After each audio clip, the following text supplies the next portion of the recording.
Welcome to The Explainer. Today, we're diving into a high-definition macro deep dive on a topic that honestly is almost always framed as just a personal finance worry. Will I have enough to retire? But the truth? It is actually a massive systemic pressure cooker. We're looking at the global pension gap. And we're going to explore how decades of retirement promises are morphing right now, shifting from being a silent buyer of long-term assets into absolute structural market selling pressure. So here's our roadmap for today's deep dive. We'll start with a liability trap, move into demographics and pension machines, then cover the structural selling shift, break down the 6 forced selling channels, look at some global pension case studies, and wrap up with a practical risk monitoring framework. Let's get right into it. Section 1, the liability trap. A pension is a long-duration bond. Okay, the absolute fastest way to wrap your head around this crisis is to completely change how you view a pension. It is not just some giant savings account. It's really more like a long-duration bond that society has issued to its future retirees, complete with cash flows that stretch out for decades. So is the pension gap just a personal savings problem? Well, for an individual, sure, but for a government, for an employer, or for the broader financial markets, the question is way more urgent. Who actually has to provide the cash? When do they have to provide it? Which balance sheet takes the hit? And most importantly, what assets have to be sold to magically make that cash appear? Now, there is a massive tension here between two totally different ledgers. Every single pension system out there manages a slow-moving solvency ledger. That's the one tracking long-term assets against decades of promised benefits. But they also have a fast-moving liquidity ledger, and that tracks the cold hard cash needed today for immediate benefit payments or derivative collateral calls. The whole situation gets incredibly dangerous when these two break at the exact same time. Forced selling is born right here, right in that moment when a slow liability problem violently collides with a desperate fast cash need.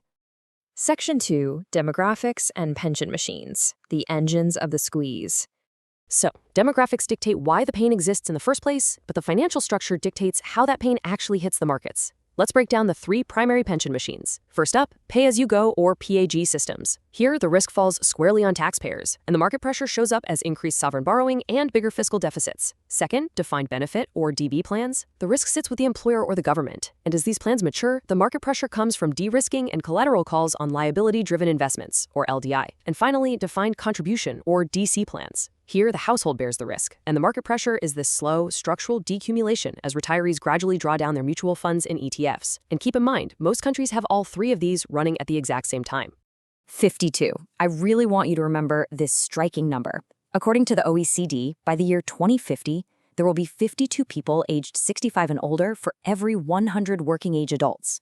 Just to put that into perspective, back in the year 2000, that number was only 22. So the mathematical reality we're facing is that the worker base simply can no longer outgrow the benefit base. Section 3, the structural selling shift, accumulation to decumulation. And that brings us to the core thesis of our explainer today. We are witnessing global pension funds moving from an accumulation mode to a liability management mode. It's a total paradigm shift. Just contrast these two phases. A young, accumulating pension system wants growth, right? It's a powerful structural buyer of equities and long-duration assets. But a maturing system, it desperately needs certainty. As more and more people retire, cash literally has to leave the system. And this mathematically forces a mechanical reallocation of capital completely away from risk. Maturing systems have no choice. They must sell growth, buy bonds, and match their immediate cash flow liabilities. Section 4, 6 forced selling channels when liabilities demand cash. So how does this grand structural shift translate into urgent, immediate market action? Well, let's look at the 6 forced selling channels where the actual plumbing of the financial system gets severely tested. We've got benefit cash flows, standard de-risking glide paths, regulatory funding rules, risk transfers to insurers, and massive policy transitions. But we really need to focus on number 3 here, collateral and margin calls. Guys, this is the ultimate systemic trap. Think about it. A pension fund might use derivatives to prudently hedge their interest rate risk. Sounds responsible, right? But if rates spike suddenly, they are hit with massive margin calls. To get the cash to meet those calls, they have to sell off their most liquid, safe assets immediately. So what started as prudent hedging suddenly turns into violent, forced liquidation.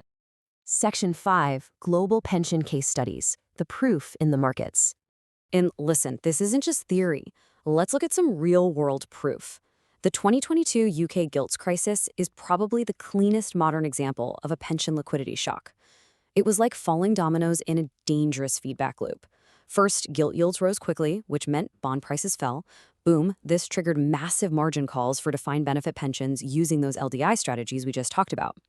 The Bank of England actually estimated that LDI funds and pension schemes faced over £70 billion in collateral calls.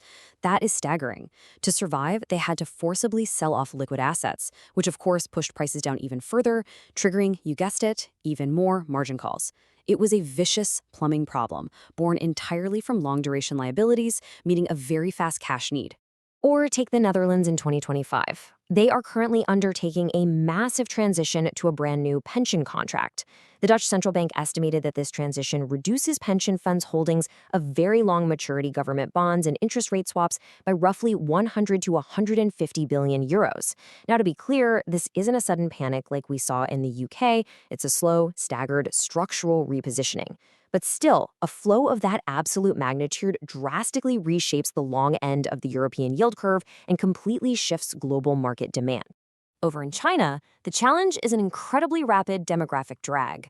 The IMF projected that population aging alone could slow annual GDP growth by about 2 percentage points all the way through 2050. Without reform, their pension spending was projected to hit an enormous 15.3% of GDP by 2050. But notice how their 2024 retirement age reform drastically lowers that projected burden down to 11.9%. It's a huge improvement, and it proves that policy can absolutely mitigate the pressure. But, and this is key, it cannot completely erase the underlying demographic shift. Section 6. Practical Risk Monitoring Framework. The dashboard. The crucial takeaway here is that we need a systematic way to track all of this. The global pension crisis is not some sudden doomsday countdown clock. It's a dashboard, and you need to monitor it continuously. You have to watch demographics. Is the worker base actually growing? You got to monitor public finance. When do these trust funds actually deplete? Look at the funded status. Is it representing real financial health, or is it just an accounting fix from higher discount rates? Check the cash flow. Is the fund still accumulating, or is it gone cash flow negative? Track asset allocation to see exactly what assets will get sold first in a crisis. Keep a very close eye on leverage and margin buffers so you can spot those liquidity traps before they snap. And finally, watch policy to see which balance sheet is ultimately going to take the hit when the inevitable reforms happen.